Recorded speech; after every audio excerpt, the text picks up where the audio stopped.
Welcome to today's discussion. I'm your host, Jason Fornicola, and my guest today is Kshemendra Paul, the Program Manager for the Information Sharing Environment in the Office of the Director of National Intelligence. Kshemendra, welcome.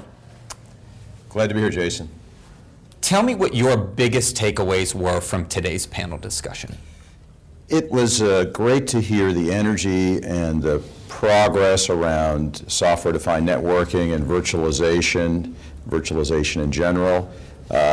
Virtualization is about supporting automation, supporting efficiencies, empowering people, and I saw that in the different discussions today. When you look at virtualization, talk to me about how you think it can help agencies achieve and ultimately exceed their missions.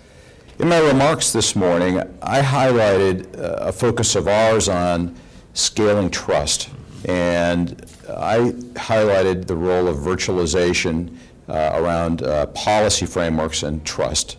So I think that's a critical part of the discussion, to where if we can move information sharing agreements, the policy controls, security and privacy, into an increasingly automated venue, then I think we're going to make a lot of progress. One of the other things that you mentioned, a point you made that was really well taken by the audience, was nobody solves big problems by themselves, really talking about the collaboration piece. Can you talk more about that? Yes, we have a lot of communities of interest around the government and the private sector. These communities of interest have their abilities to share and safeguard information. We do a lot of that today. It helps keep the American public safe and enhance the national security. But the challenges we face as a society are evolving and moving at a faster rate. The technology is moving.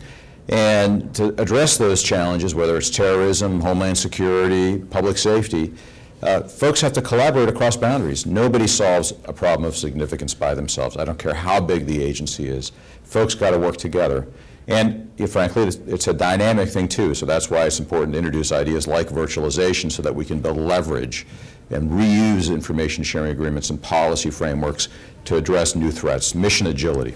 Like you said, collaboration builds an appetite for collaboration.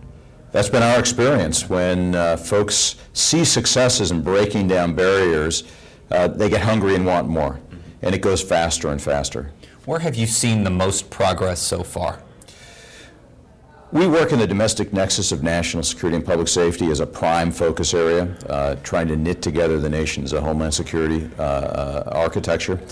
Over the last decade, we've seen tremendous progress with sharing information in that space. A success I talked about in my earlier remarks, and really I think is very interesting, is that we've connected or supported our partners to connect the nation's sensitive and unclassified networks, FBI's LEO, LEAP, DHS HISN, IntelLink, RISNet, and several dozen other networks, across about 500,000 registered users, single sign-on. And the example I talked about with the initial success is driving additional success around a commitment to develop a shared and managed and integrated services catalog to support access and discovery. Really implement the idea of no wrong door. I'd like to thank my guest today, Kshemendra Paul, Program Manager for the Information Sharing Environment in the Office of the Director of National Intelligence. For WTOP and Federal News Radio, I'm Jason Fornicola.